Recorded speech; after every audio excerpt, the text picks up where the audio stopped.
The council decided, human, from now on, I belong to you. She said it like a death sentence. Cold.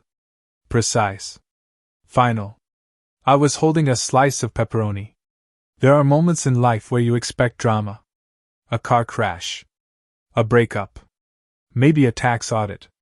You do not expect a 7-foot-tall armored alien war commander to materialize in your living room and declare lifelong ownership while you're debating whether to reheat pizza.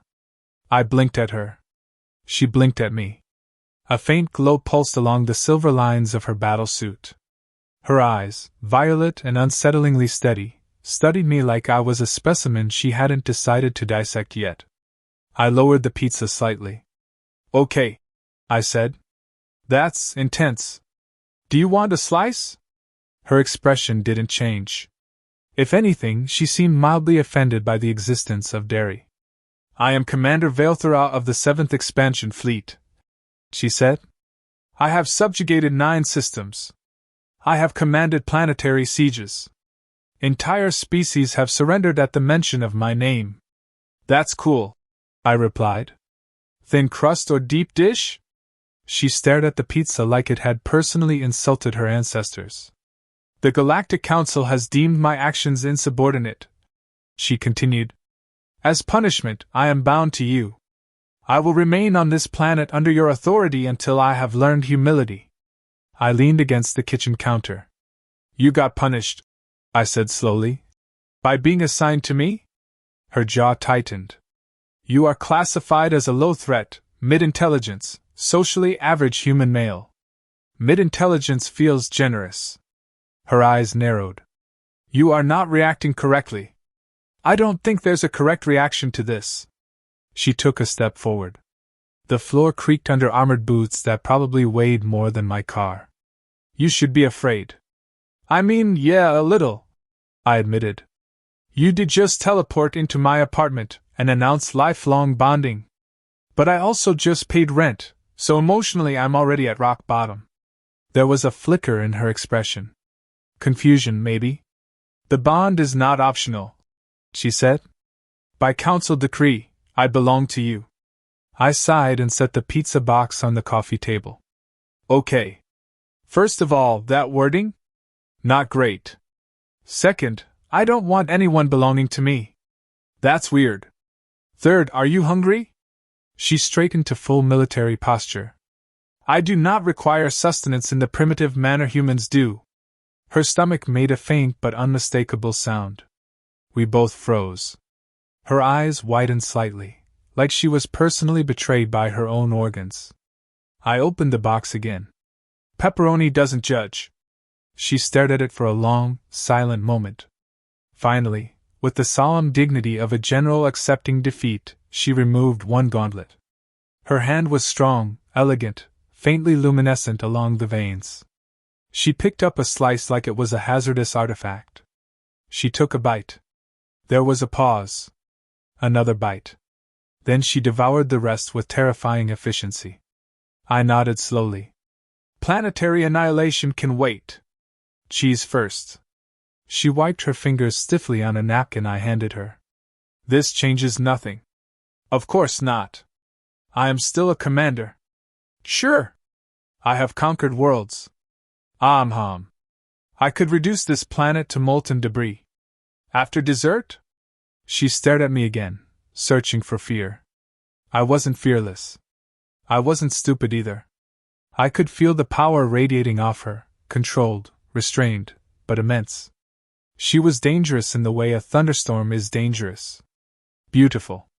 Violent. Completely capable of ruining your day. But she wasn't cruel. There was a difference. So, I said, dropping onto the couch. What did you actually do? Her shoulders stiffened. I disobeyed a direct council order. Yeah, you mentioned that part. What kind of disobey? Her voice lowered slightly. The target world was marked for tactical cleansing. Civilian evacuation was deemed inefficient. I chose to extract them instead. I blinked. You saved people. They were strategically irrelevant. But alive? Her jaw tightened. Compassion is not efficient. Seems like it should be. She looked at me then, not as a superior studying a lesser being, but as if I'd said something she'd never heard before. The council interpreted my decision as emotional instability. She continued. Therefore, I am to experience subordination to a lesser species. To understand humility. I glanced around my small apartment. The second-hand couch. The chipped coffee table. The pizza box between us. They sent you here, I said carefully. To be humbled by me? Her silence confirmed it. I leaned back and exhaled slowly. Wow. That's either the worst punishment ever or the funniest. Her eyes sharpened. You will not mock the council. I'm not mocking. I'm confused. She crossed her arms. You are my bonded authority now. You may issue directives. Oh no, I said immediately. Absolutely not. I can't even commit to a gym membership. I'm not issuing directives. The bond requires a dominant-subordinate dynamic. Yeah, we're not doing that. Her eyes flared faintly. You reject your authority? I reject the paperwork. She stared at me for several seconds. You are defective, she concluded. I've been told. She paced the small living room like a caged predator evaluating territory. I expected arrogance. Or fear. Or exploitation. Sorry to disappoint. I expected humiliation. I studied her then. Not the armor. Not the height. The person underneath it. You saved civilians, I said. That's not humiliating. It was weakness. It was decent. Her gaze snapped back to mine.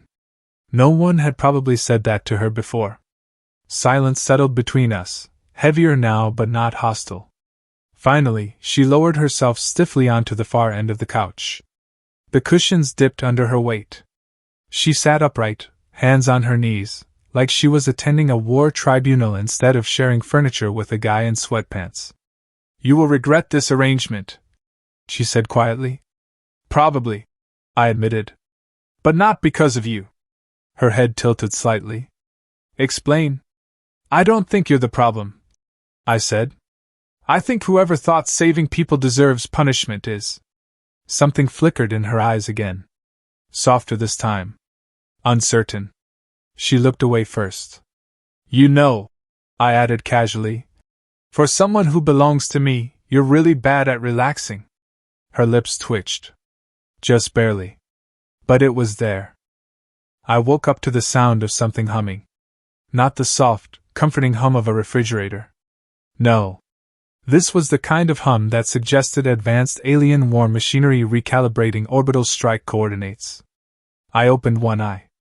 Commander Vailthra was standing in the middle of my living room with both hands raised slightly, faint holographic panels orbiting her like obedient moons.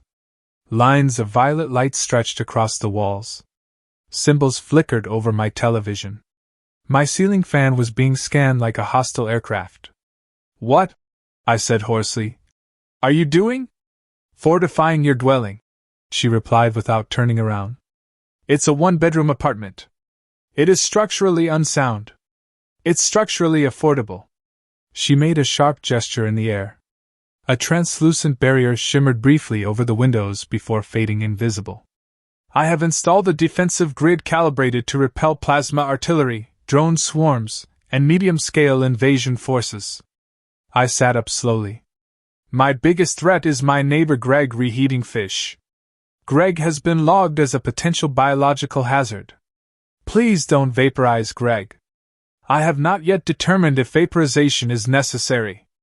I rubbed my face and stumbled toward the kitchen. The air felt faintly charged, like static before lightning. She had rearranged the furniture. My couch was now perfectly aligned with geometric precision. The coffee table had been moved exactly 12 centimeters. My bookshelf looked organized. I stared at it. You alphabetized my cereal. It was inefficiently arranged. It was emotionally arranged. She turned toward me at that, armor gleaming faintly in the morning light.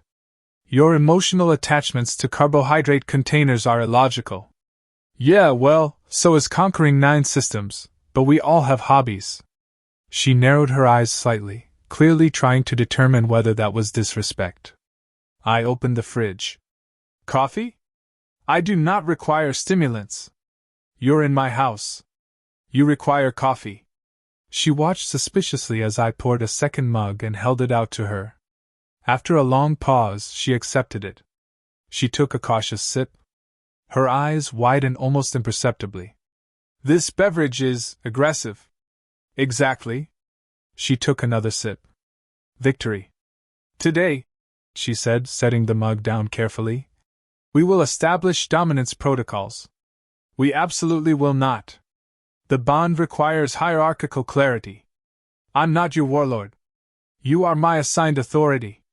Yeah, but that feels like a clerical error. Her posture straightened. You must assert control. I don't want control. She stepped closer, towering over me. You must command me. I looked up at her. She was terrifying. Radiant. Intense. Built like a mythological final boss. And somehow deeply uncomfortable. Okay, I said slowly. I command you to sit down. She blinked.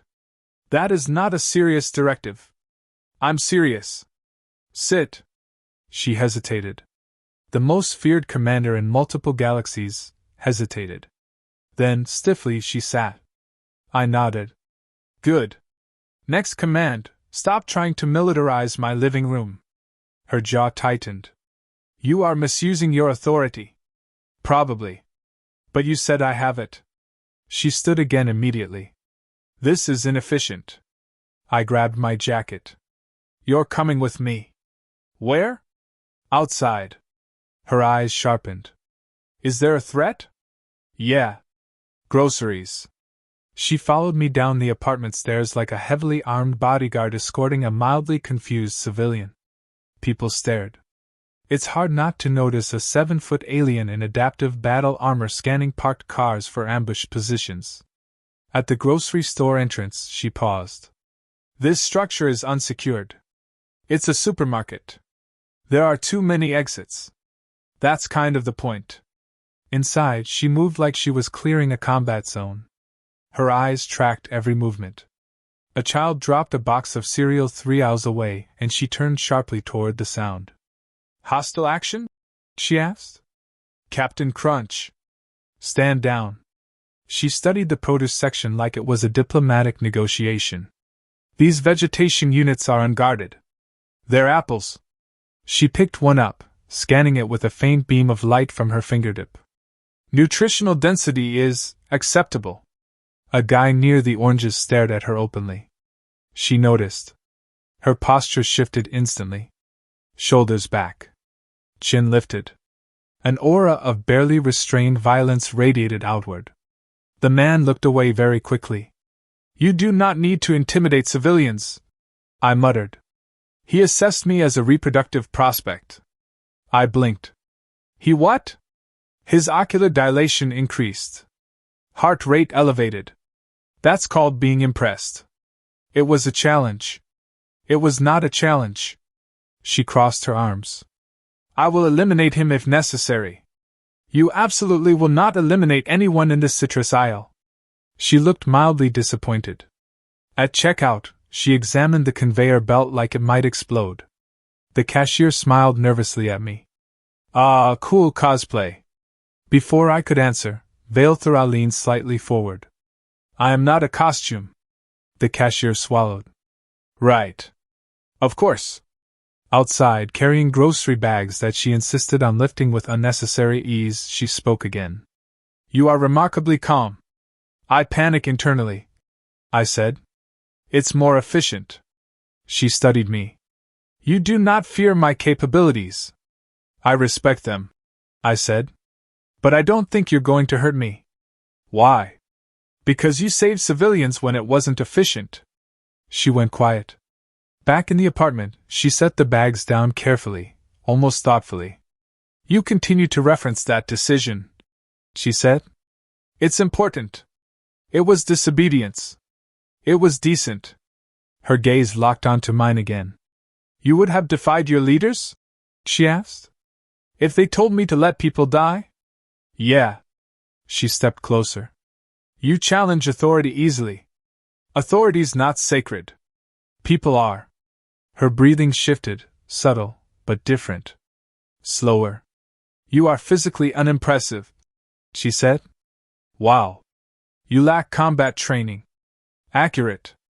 You possess no advanced weaponry. I have a wrench. And yet, she continued quietly, you speak against a governing body that commands entire star systems. I shrugged. If they're wrong, they're wrong.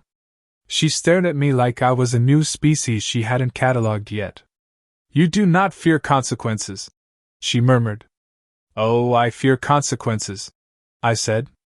I just don't let them decide who I am. Silence filled the space between us. Then, softer than before, almost uncertainly, she said, You are not afraid of me. I held her gaze. You're scary, I admitted. But you're not cruel. Something shifted in her expression. Not power. Not dominance. Something fragile. And for the first time since she arrived, she didn't look like a commander being punished. She looked like someone trying to understand why she wasn't. The next morning, the apartment felt different. Velthora was standing by the window, arms crossed, scanning the street like she was evaluating an entire city for invasion threats.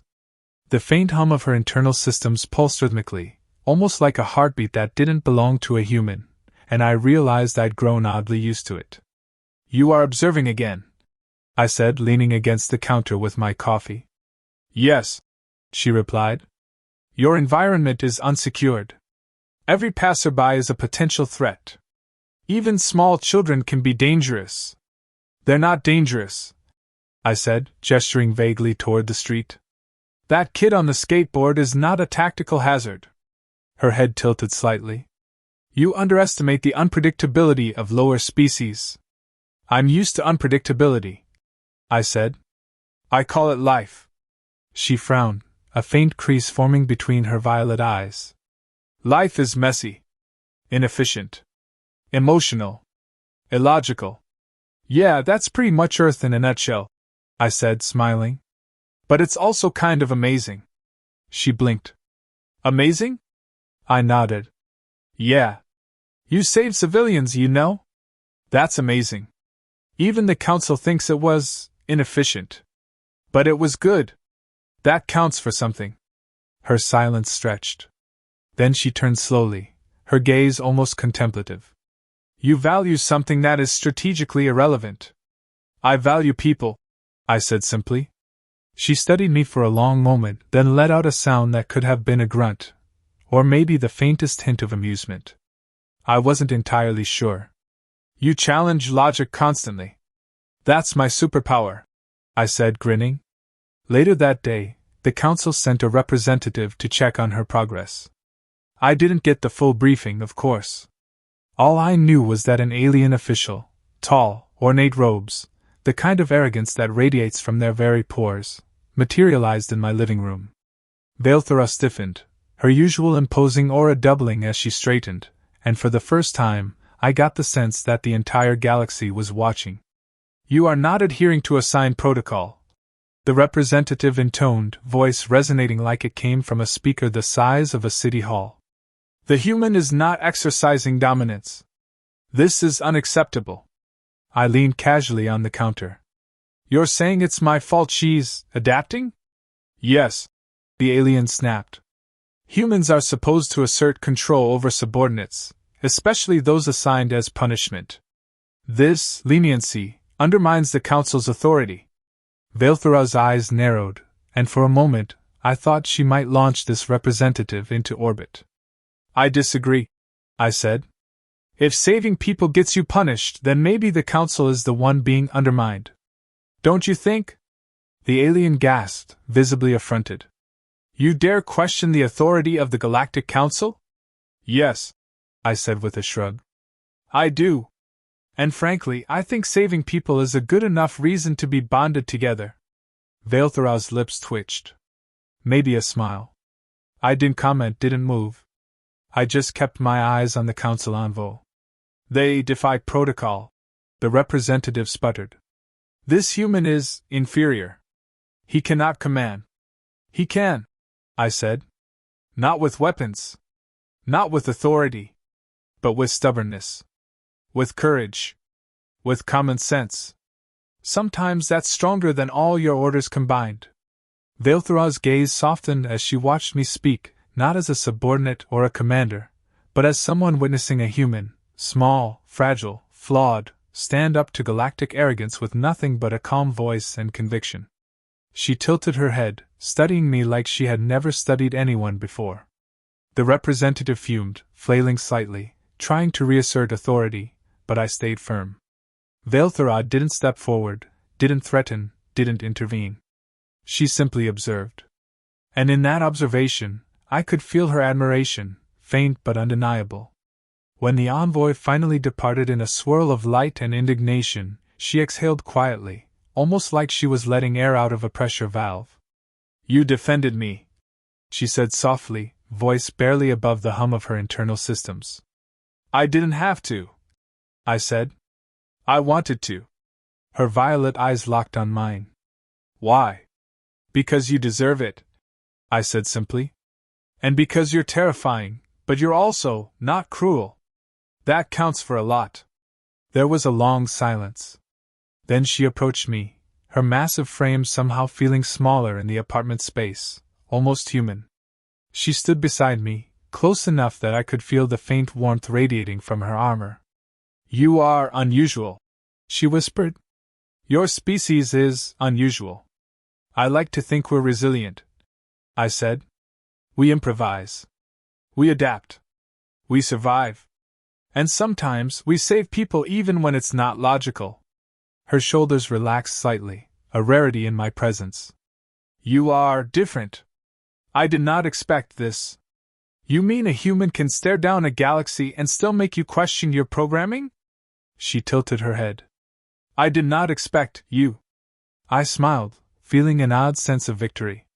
Not power, not weapons, just human stubbornness. Just refusing to be intimidated. You know, I said lightly, the Council thought they were punishing you. I think they accidentally introduced you to humanity. Her lips twitched again. A subtle, unintentional curve that made her look almost softer. Almost approachable. Almost human. I am still a commander, she muttered, voice firm but carrying a trace of something else. Yes, you are, I said. But for the first time, you don't have to be anything else. Not for the Council. Not for anyone. Just you. Her violet eyes lingered on mine. For a moment, the entire galaxy's hierarchy, the Council's authority, even her own pride seemed to fade away, leaving only us. And in that quiet, ridiculous, impossible apartment in the middle of Earth, the unthinkable happened. A warrior who had conquered worlds was learning what it meant to belong somewhere, not by force, but by choice. I offered her a slice of pizza. She took it. I grinned. Planetary annihilation can wait. Dessert first. She didn't smile. Not fully. But the corners of her mouth lifted just enough that I could see it. And somehow, that was more terrifying than any weapon she'd ever wielded. Because she was melting. Slowly. And pretending she wasn't. And I, a human with nothing but stubborn courage and leftover pepperoni, was winning.